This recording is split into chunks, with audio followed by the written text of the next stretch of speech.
Have you ever felt that even when you pray, even when you seek God sincerely, it still seems like there is no God? Something invisible holding you? A kind of weight, a silent chain that keeps you from moving forward, as if your soul is trapped in something you can't see but feel all the time? You may be facing what the Bible calls spiritual bandages, and what maybe no one told you is that the fasting may be the key to breaking this once and for all. Maybe you have already campaigned, called for liberation, tried to change with force, but the truth is that there are cycles of oppression that cannot be broken with words alone. And here's something that might surprise you. Not every spiritual battle is won with prayer alone. There are battles that require renunciation, deep surrender, and true fasting.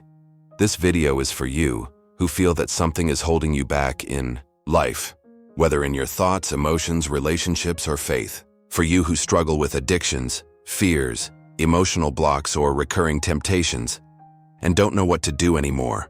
Stay with me until the end, because what you're going to discover here can completely change the way you experience the spiritual world. It's not mysticism, it's the Bible, it's spiritual warfare. And the liberation fasted is a weapon that many Christians have put aside without knowing the power it carries. Have you ever gone through that moment when it seems like everything is going well, but something inside you is stuck? An emptiness that won't go away, a nameless sadness, an anxiety that paralyzes. Maybe you are facing currents that are not visible to human eyes, but which the spiritual world recognizes very well. And that is precisely why fasting, done in the right way, it is not just a religious practice. It is a tool of confrontation, of purification, of alignment with God. It is when you silence the voice of the flesh and amplifies the voice of the Holy Spirit. For centuries, men and women of faith have used fasting as a cry for help and transformation, not as a bargaining chip with God, but as a radical act of surrender. It is in this place of vulnerability, where the body is silent and the spirit speaks louder, that chains begin to break. And maybe that is exactly what you need right now. What you're about to hear in the next few minutes is not theory. It's spiritual truth revealed in the Word, and also confirmed by thousands of testimonies around the world. Testimonies of people who have been delivered from addictions, depression, spiritual illnesses, and emotional strongholds when they decided to enter into a fast with purpose, faith, and understanding. But before you begin, take a deep breath and prepare yourself, because what comes next may confront you. He can wake you up. And who knows, it might even free you. Let's understand together what is liberation fasting, why it works, and how you can practice it the right way based on the Word. Because what's holding you back may be about to fall. And if, up until now, any part of this message has spoken to you, if any phrase has awakened you, given you goosebumps, or reminded you of something you have experienced, or are still experiencing, talk to me here in the comments. It may be just a sentence, a rant, and I need this, but leave it on record. Because when we write, we take a stand. And sometimes it's the first step to breaking an invisible chain, is to give voice to what is silent inside. By the way, if this topic makes sense to you, if you've already been through this or know someone who lives stuck in something they can't explain, like this video, this really helps the channel to continue spreading this type of content that is not just information, it is transformation. Each like is like a seed planted. Someone out there can find this video precisely because you clicked the like button. And if you feel like this conversation here is all about what you need to hear more often, subscribe to the channel, because this is just the beginning. We will continue to delve into deep spiritual themes based on the Bible, but with our feet on the ground in real life. Your participation here is what sustains this community, is what makes this message reach those who need it, and it could be the push needed for someone who is on the verge of giving up. Now, take a deep breath, because what follows will show you how, step by step, this fast can be put into practice, and why he has the power to free even what seems impossible. Now I want to go even deeper into this subject. The truth is that many people fasting today don't understand the real purpose of deliverance fasting. It is confused with a diet, a fashionable spiritual challenge, or even an attempt to bargain with God. If I fast, He will give me this or that. But biblical fasting truly frees. It's not about getting something external. It's about breaking something internal and invisible, which prevents you from living the freedom that was already conquered on the cross. Liberation fasting is not just any practice. It is a strategic decision in spiritual warfare. It is not the same as fasting done for consecration, which is when you want to get closer to God, sanctify yourself, or prepare yourself for something. It is also not like fasting for personal purpose, where you set aside time without physical food seeking an answer, a direction, or a specific miracle. All of these have their value, yes, and are biblically valid, but fasting for deliverance carries a different weight. It is a break with structures that have already become prisons, and here comes a point that almost no one talks about. There are things in your life that will not change with human effort. You can study, work hard, go to therapy, make the right decisions, and still feel stuck, because not everything that holds you back is visible. There are bonds that are only broken when your spirit is activated, and fasting is exactly that, a way of silencing the body to let the spirit scream. When you fast for your deliverance, you are saying to your flesh, you are no longer in charge here. You are saying to your addictive thoughts, to your sabotaging emotions, to the patterns that drag you back into the same hole, it's over. Now it's up to the Spirit to guide. And this has a deep impact in your mindset, because little by little you stop acting like a victim of everything that went wrong in your life, and start acting like someone who decided to change course. This is where the transformation begins, when fasting is no longer a routine, but a confrontation. And yes, it will hurt. Because liberation always hurts a little. It's like pulling out a thorn that's been there for too long and has become part of your skin. But it's necessary, because deep down, you know that the pain of continuing to be trapped is much greater than any discomfort of fasting for a few days. The biblical fast of deliverance is, in practice, a time of separation where you stop everything that feeds the body and everything that feeds the soul in the wrong way, to listen to what heaven is saying.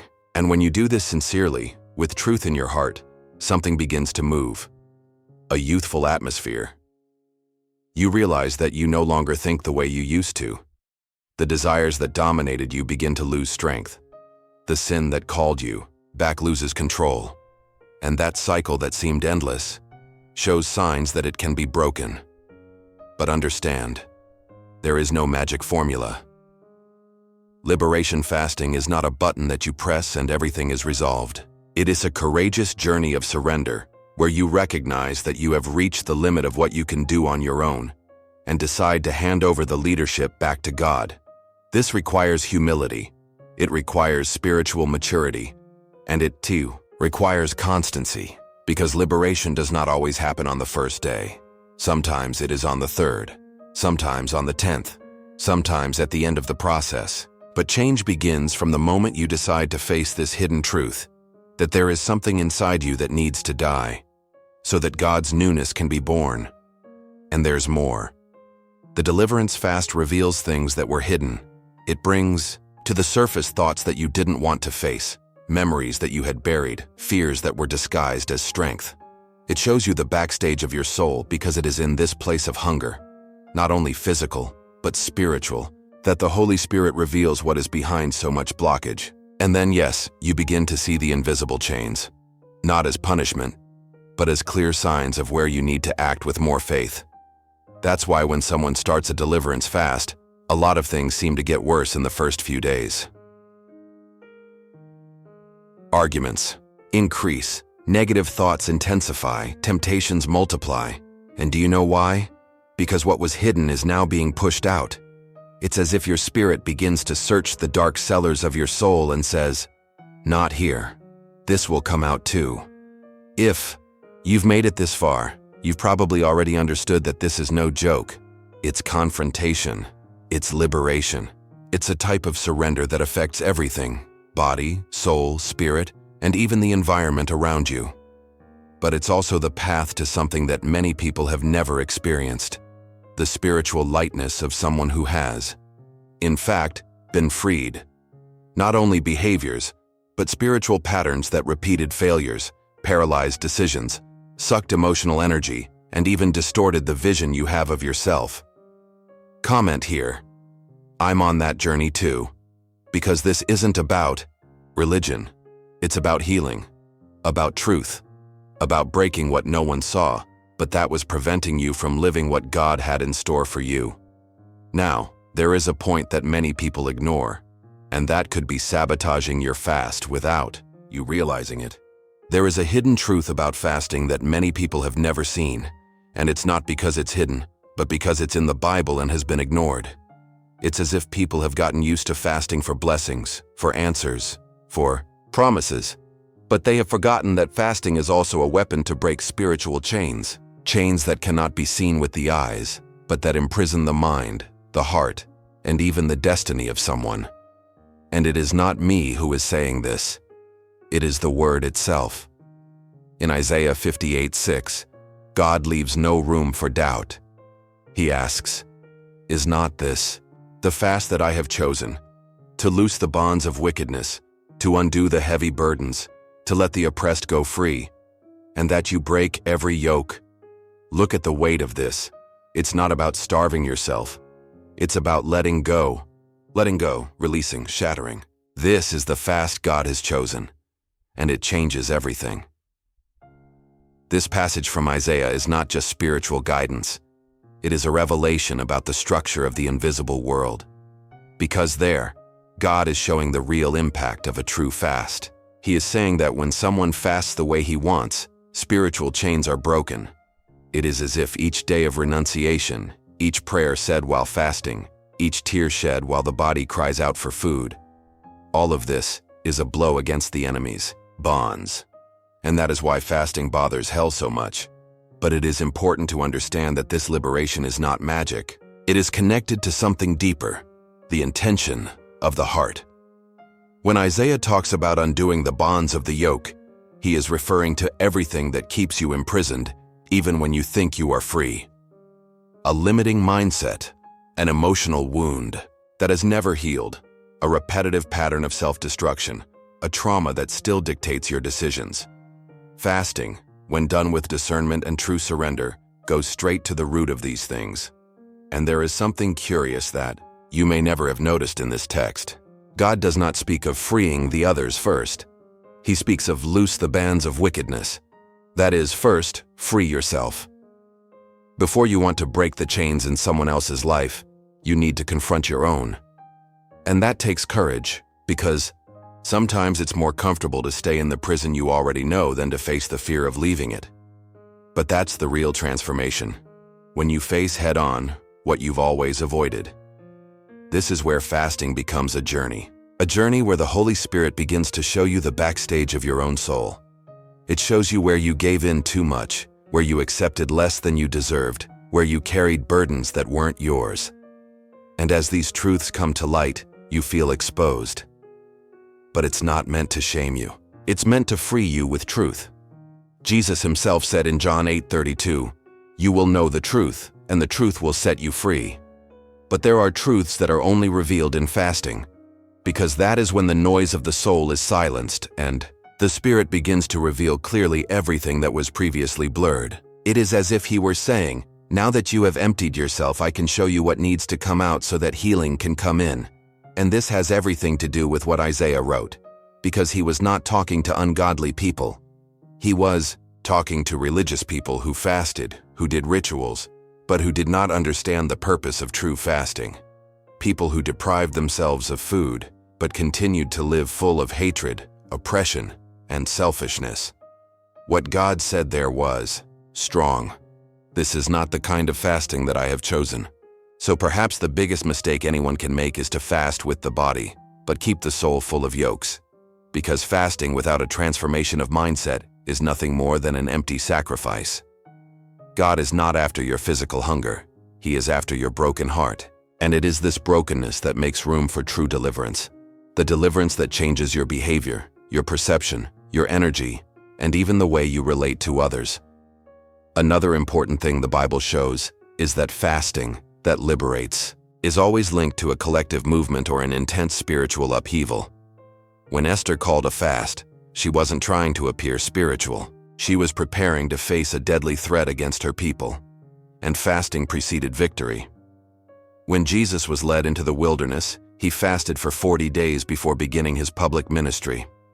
That is, fasting is a portal, a watershed, a time when heaven and earth align, and where the spiritual decides what will happen in the natural.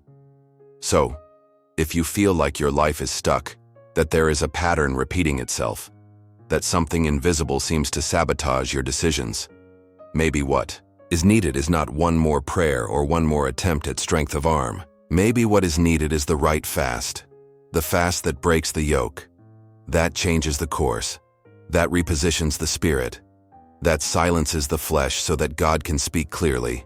And it's not easy. It will change your routine, your habits, your comfort. It will require you to decide every day to keep going even when it seems like nothing is happening. But it is precisely in this process that you will discover that liberation doesn't come from the outside in. It starts within you, when you decide to stop feeding what holds you back. Comment here. That makes sense to me. Because sometimes all we need is a biblical truth told clearly, to finally realize where the path to liberation lies, and there's more.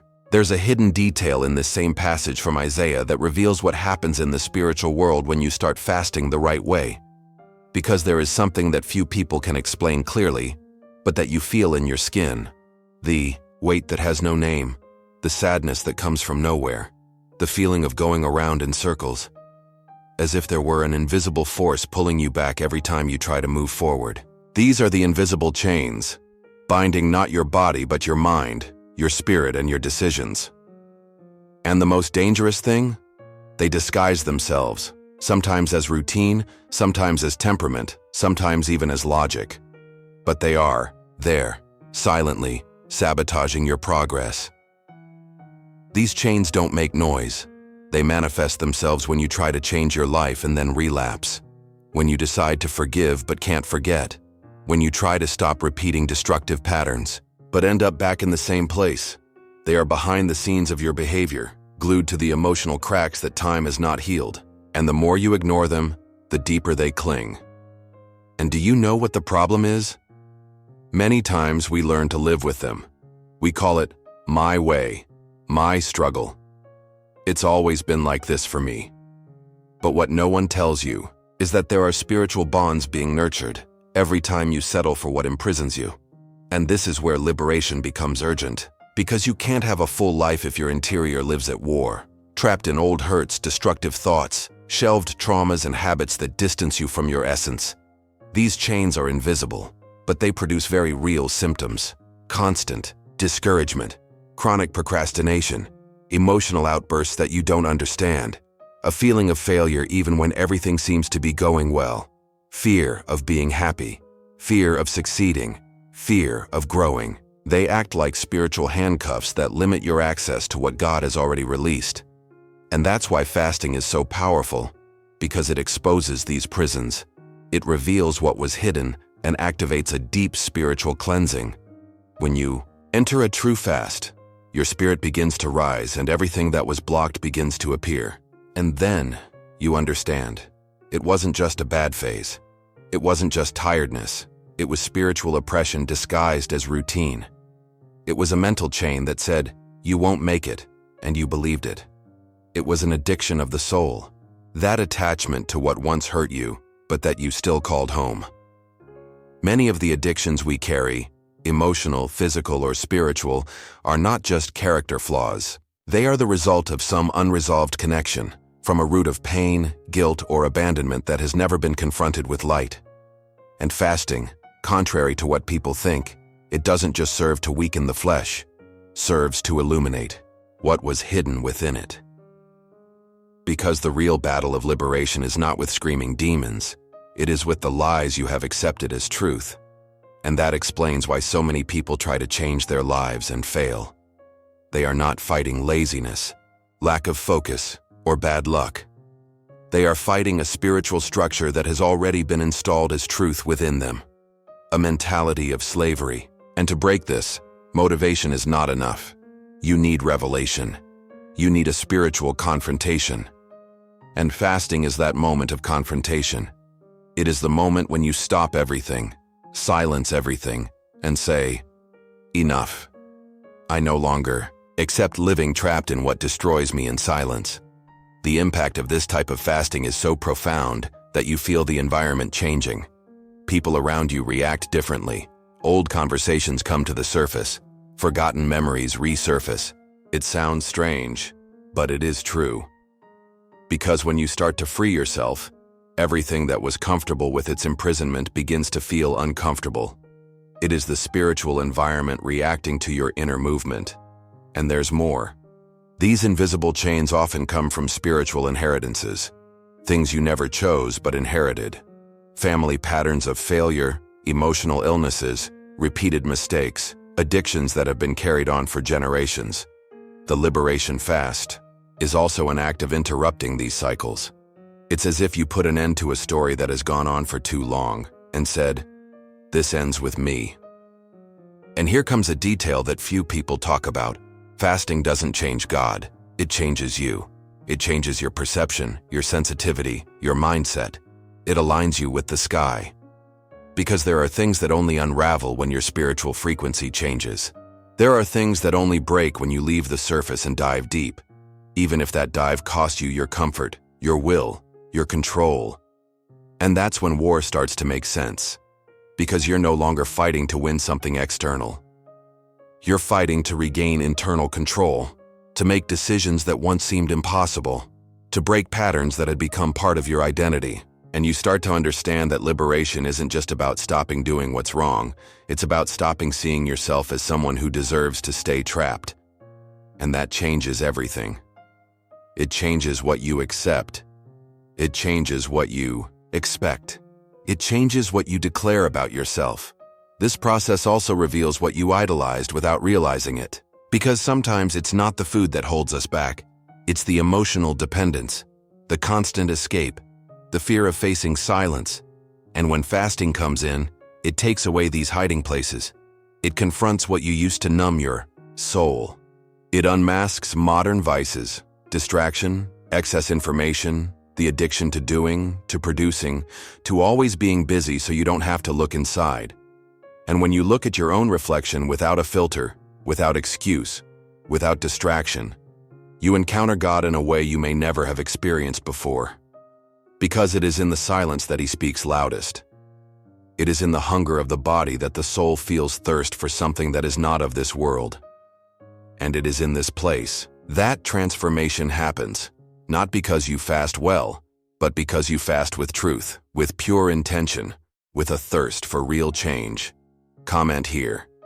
That makes sense to me, because there is still one point that few people realize, and that could be sabotaging your fast without you even realizing it. There are people who fast and feel nothing. Others fast for days and end up feeling more irritable, anxious, or confused than before. And then comes the question, did God not hear? Or worse, does fasting not work for me? The point is that fasting is not a magical ritual. It's not a button you press and expect the heavens to move automatically. There is a spiritual background that needs to be respected.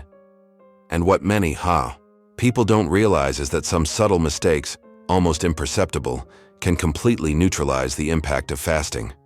One of the most common is fasting without prayer. This is the most silent mistake and, at the same time, the most dangerous. Because fasting without prayer becomes just physical deprivation, an effort of the body that does not generate a response in the spirit. The food comes out, but the void is not filled, and this space that should be occupied by intimacy with God is left open, even creating space for confusion and emotional exhaustion. Prayer is the oxygen of fasting. It is in prayer that you name what needs to be broken. It is there that direction is given, that sensitivity is sharpened, that the currents begin to show where they are. Without prayer, fasting becomes a diet, and a diet does not move heaven. Another mistake that completely undermines the process is fasting out of spiritual vanity. That subtle attitude of "I'm fasting and you're not," or the desire to show spirituality through appearance. This defeats the purpose. because fasting that aims for human applause has already received its reward, and it is empty. It is easy to fall into this trap when the motivation is not aligned with God's heart. And the problem is not always the initial intention. Sometimes the intention was good, but along the way vanity takes over. Spiritual pride grows, the focus shifts from the presence of God to the ego, and at that point, there is no transformation, only fatigue and frustration. There is also the mistake of breaking the fast without purpose, starting off well, but giving up halfway through, without understanding why. Sometimes it is a strong hunger, a commitment that appears an excuse that seems fair, but deep down, it is the flesh demanding control again. It is not about condemnation, it is not about religiosity. But there is something very serious about perseverance. When you break a fast without understanding what made you stop, you lose the chance to identify the weak point of your flesh. And this point, if not faced, will continue to sabotage you in other areas. Another detail that few people notice: fasting without cleansing the heart. There are those who fast seeking deliverance, but they harbor resentment, pride, and hidden judgments. And this impedes the flow of the Spirit. Because fasting is more than a physical act, it is a posture of humility, surrender, and brokenness. If the heart remains hardened, fasting becomes just a series of uncomfortable days with no real results. This is the kind of fasting that God rejects, and Isaiah 58 is direct about this. He does not want a people who humble themselves in body, but continue to oppress, hurt, and ignore others. There are also those who fast hoping to manipulate God, as if fasting were a bargaining chip. I stopped eating, now the Lord is obligated to answer me. That is not faith. That is bargaining. And God does not allow himself to be manipulated. He looks at the heart. Fasting does not change God's will. It changes you, so that you align yourself with that will. So when someone fasts, hoping that God will fulfill his own will, the result is frustration, and that robs the journey of its beauty, because it takes away its transformative character. There are still those who fast focusing only on the answer, and not on the relationship. People who treat fasting as a means to achieve something, and not as a time to know God's character more deeply. They enter the fast wanting blessings, but leave without knowing the blesser. And this empties the process. What keeps the fast alive is presence. What makes it effective is how close you get to God during it. What you receive is a consequence, not an objective. And when the focus is reversed, the heart becomes frustrated, even if the answer comes, because there was no encounter, only expectation. Others get lost when they use fasting as a quick fix. Something like, things are tough, I'm going to fast for 2 days to see if it gets better. But fasting is not a spiritual emergency. It's part of an intentional life with God. It's not about putting out fires. It's about building a foundation. Using fasting only in times of crisis may bring relief, but it doesn't create depth. What really changes is when it becomes a lifestyle, when it's no longer an emergency resource, but a discipline that shapes who you are. And finally, there is a silent but very common mistake: fasting without emotional vigilance. You enter the fast, but continue to feed feelings of envy, competition, criticism, impatience. And this poisons the spiritual environment. Because even when fasting, the soul can be noisy. It can be reacting, judging, and becoming exalted. And the fast that should lead you to inner silence becomes the stage for an emotional storm. Vigilance is not only against food, but against everything that could contaminate the process. Fasting is about body, soul, and spirit aligning. And if one of these remains out of step, the whole loses strength. Comment here. That makes sense to me. There is a simple way to identify when your fast is on track. And it all starts by observing a single sign. Not every miracle begins with a cry. Sometimes it begins with silence, with the quiet resignation of those who understand that they need something beyond human strength. And if there is one thing that the Bible makes clear, it is that the most decisive moments in the lives of men and women of God happened in the midst of fasting. What seemed invisible became reality. What was impossible bowed down. Not by merit, but by posture. A position so profound, so sincere, that it moved not only the spiritual world, but the heavens themselves. Before beginning his ministry, Jesus was taken to the desert, and there, in 40 days of fasting, he faced not only hunger, but the enemy himself. There were no crowds, no disciples, no stage, only him, the Father, silence and temptation. And in that scenario, what was tested was not the resistance of the body, but the identity of the spirit. Because fasting doesn't just strengthen, it confirms who you are when everything is taken away. Jesus didn't just come out of that desert stronger. He came out carrying authority, ready to impact generations. It's in fasting that you access this kind of clarity. It's there that the hidden truth about yourself is revealed. Not what the world sees, but what God says you are. Esther, on the other hand, was facing a death sentence. Her people were doomed, and everything pointed to a tragic end. But when she decided to fast for 3 days, along with the people, something changed.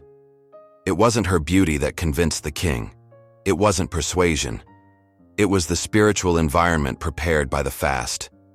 A place where God began to work behind the scenes, aligning hearts, changing intentions, opening doors. And the most beautiful thing, there was no spectacle. There was surrender.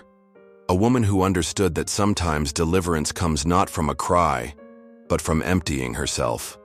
Fasting didn't just save Esther's life. It saved an entire nation. And that shows how much an individual decision can have a collective impact. We still see this happening today. Ordinary people like you and me decide to fast and are surprised by grace, not by chance, but by consequence. Stories of people who have been addicted to drugs, pornography, alcohol, compulsions for years, and who, after trying everything, decided to stop. Not just stop consuming, but stop feeding the flesh, stop running away, stop pretending that they could handle it. And it was in this place of surrender that the miracle began to work. A young man once wrote to me saying that fasting saved his life. He was on the verge of suicide. He no longer saw any meaning in anything. He had lost everything: his job, his family, his dignity. Instead of looking for a way out in the world, he locked himself in his room and fasted for 3 days, eating only water and the Bible. On the second day, he says he felt a peace he had never experienced before. On the third day, he found the strength to get up. Today, he is clean, in the process of rebuilding himself and caring for other people with similar stories. Fasting was not just a tool, it was a silent cry for help. And an answer came. I also heard a testimony from a woman who had been dealing with anxiety and panic attacks for years. She had sought help, taken medication, and tried everything. But she only noticed a real change when she began a 21-day fast with specific prayer for inner healing. It wasn't easy. In the first few days, everything got worse. But there was the sign. The chains were being exposed. She said that on the 13th day she slept peacefully, something she hadn't done in years. And at the end of the 21 days, she no longer felt that prison in her chest. She felt light, reborn. What the medication couldn't touch, the Spirit touched silently during the fast. These stories are not isolated. They are being repeated in places that no one sees, in simple rooms, in wounded hearts, in people who have chosen to stop fighting with the wrong weapons. And the most beautiful thing about all this is understanding that fasting does not need an audience. It does not need likes or applause. What it needs is truth. A truth that, when accessed, breaks addictions, undoes oppression, calms internal storms, and restores the sparkle in one's eyes. It is in this sacred space that liberation happens. Sometimes it doesn't come with screams or tears. Sometimes it comes with peace. It comes with silence. It comes with that moment when you look in the mirror and feel that something has gone. That what was weighing you down is no longer there. That your anguish has disappeared. And you understand that it was God. That it was fasting. That it was the combination of surrender and presence that activated something that no other method could activate. Comment here. I'm on that journey, too. There is a point in fasting where body, mind, and spirit align, and it is exactly at that point that liberation begins to become visible. Starting a liberation fast is not about waiting for a mystical sign or an ideal moment when everything will be aligned. If you feel you need it, the time is now, and it doesn't matter how prepared you think you are or aren't. What matters is your decision to truly begin. What really activates this process is not perfection, it's intention. And when the decision comes from the right place, everything starts to align. Your mind, your spirit, your thoughts, and even the backstage of your routine. The first thing that needs to happen is to define your purpose. Fasting without purpose becomes fragile. It loses strength halfway through. Purpose is what anchors you when hunger, fatigue, and distraction come. It is what sustains your mind when the flesh tries to negotiate. Ask yourself, what exactly needs to be broken? What chain have you identified that is holding you back? It could be an addiction, an emotional cycle, a spiritual repetition, a constant feeling of blockage, an internal paralysis. Write it down. Name it. When you put it into words, you bring it out of the shadows. Truth can only set you free when it is recognized. Once you have identified your purpose, choose a duration. There is no magic number, but rather a commitment that you know you can sustain with sincerity.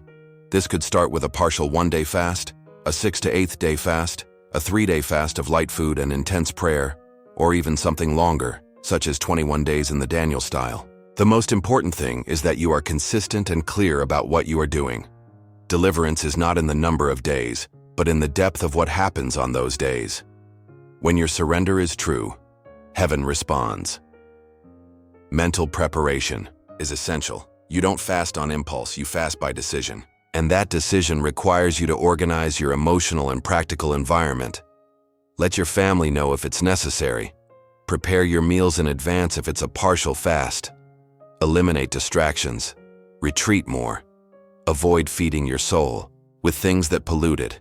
Too much social media, news that drains you, conversations that don't edify you. Fasting isn't just about cutting out food. It's about silencing noises so you can hear more clearly. Prayer needs to go hand in hand. It is during fasting that prayer becomes fuel. It doesn't need to be long, it doesn't need to be perfect, but it needs to be sincere. Set aside specific moments throughout the day just for this. Even if it's just 10 minutes, make them intense. Speak to God with an open heart.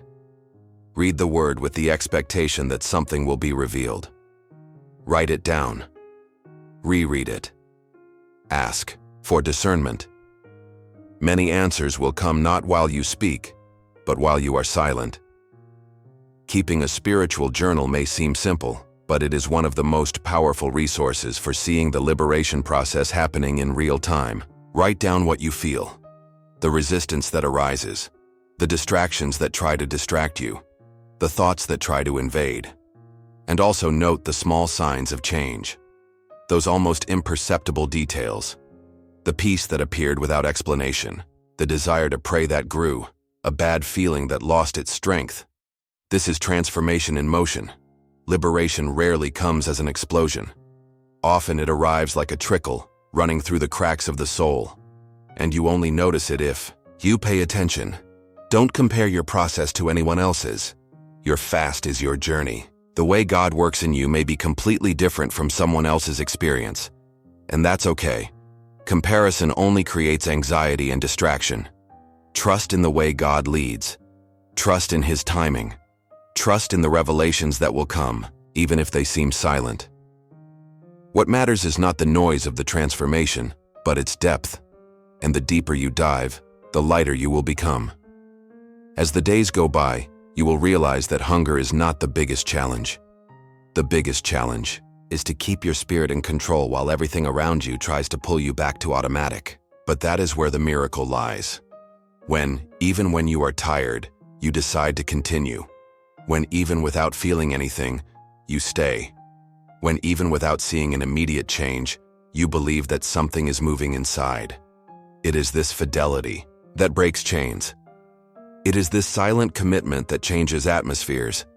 And don't blame yourself if you slip up at some point. If you have a difficult day, if you lose focus, if you feel like you're not making it. It's not about performance, it's about positioning. Start over. Get back on track. The beauty of fasting is precisely in its consistency. It's in the intentional repetition of your surrender that the process gains strength. And believe me, something is happening, even if you can't explain it yet. Something inside is reorganizing itself. What was a prison is starting to give way. What was confusing is starting to become clear. Write it down.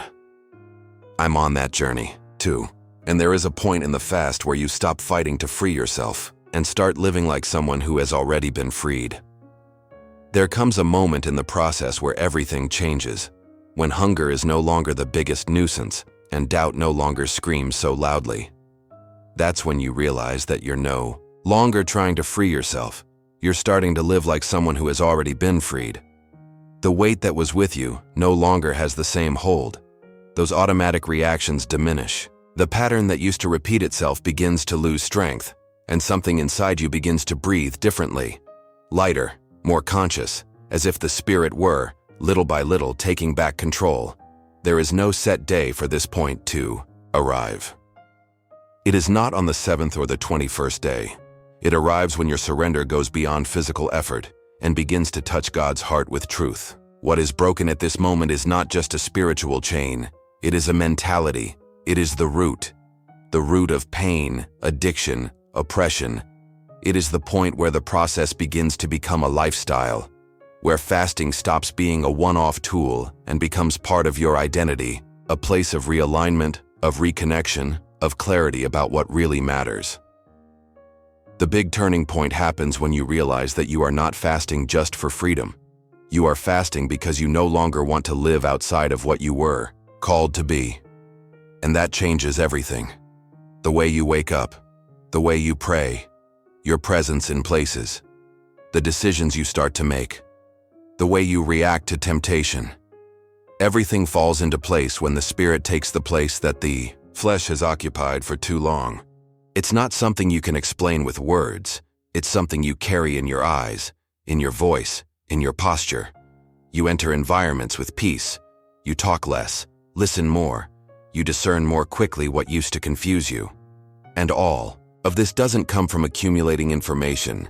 It comes from emptying yourself. You put aside distractions, noise, and haste. And it was there, in that silence, that God repositioned you. There are people who will look from the outside and not understand. They will think it was luck, coincidence, or willpower. But you will know. You will remember the day you began this, fast as if seeking help, and you will understand that it was, in fact, the first step in an inner revolution. It has nothing to do with religion, everything to do with identity. When you fast with the right heart, with a clear intention, the heavens move, not only around you but within you. You don't need a crowd for this. You don't even need pretty words. You just need courage. Courage to look at what needs to be broken and say, I don't accept living like this anymore.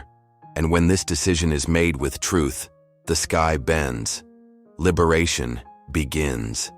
And the journey begins again, this time with a different breath, with a different vision, with a different strength. This is the call. And it doesn't come with thunder or with a show. It comes as a whisper, but you feel it's for you. And if there's something moving inside you, even if it's subtle, maybe this is the time to start. Not tomorrow, not when everything is perfect, but now, just the way you are, in the midst of chaos, in the midst of doubt, in the midst of weakness, because that's where God finds space. Comment here, I accept the call of fasting, and there's something else you need to know. Something that will make this journey even clearer. If you've made it this far, it's because something inside you connected with this message. And look, that's no small feat. This kind of dedication, listening, presence, is what makes all of this worthwhile.